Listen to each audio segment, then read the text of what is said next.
know the promises. In verse 5 to 7 and verse 10 to 16 says, in verse 5 to 7, you will not be afraid of the terror by night, or of the arrow that flies by day, of the pestilence that stalks in darkness, or of the destruction that lays waste at noon. 1,000 may fall at your side, and 10,000 at your right hand, but it shall not approach you.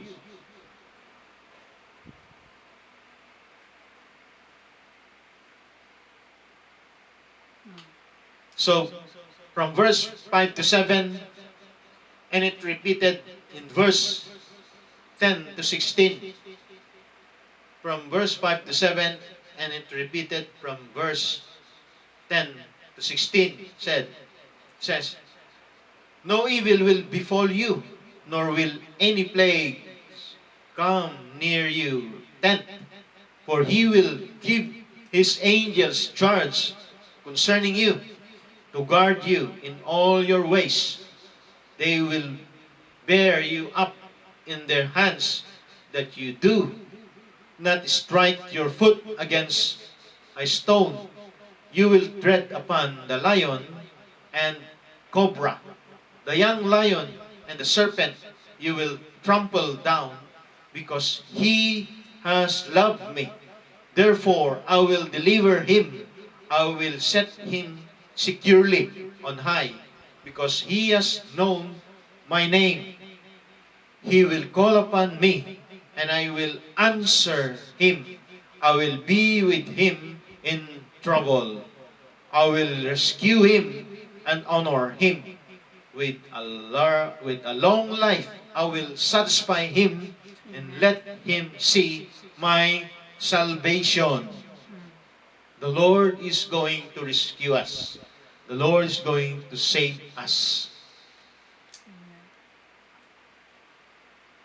in situations that it seems like it's hard to understand. Go to God. Dwell in the presence of God. In times like this, we need to know and we need to see that the presence of God is with us. We see that people can be anxious and fearful in the midst of this pandemic, in the midst of danger. If you don't understand the Lord and what it means to be protected by Him, you have every reason to be afraid.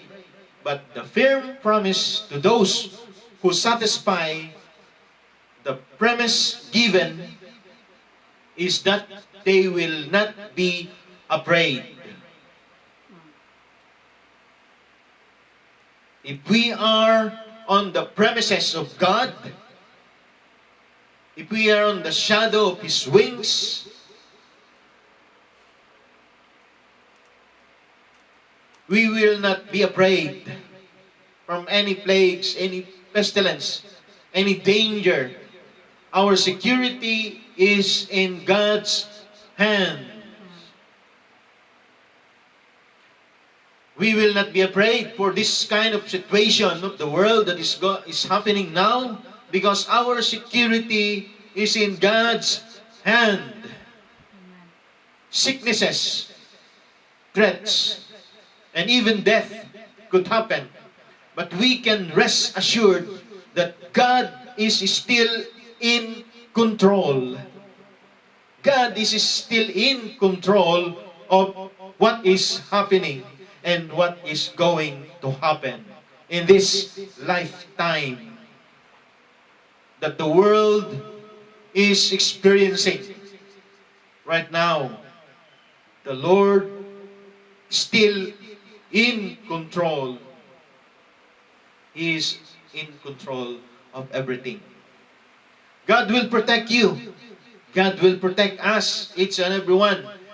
The same verses were misused by the devil to tempt Jesus in Matthew chapter 4, verse 5 to 7. If you want to look that in your time, but I'll try to look this. In Matthew chapter 4, verse 4, 7, said, but he answered, said, Matthew chapter 4, verse 5 to 7. Then the devil took him up in the holy city, set him on the pinnacle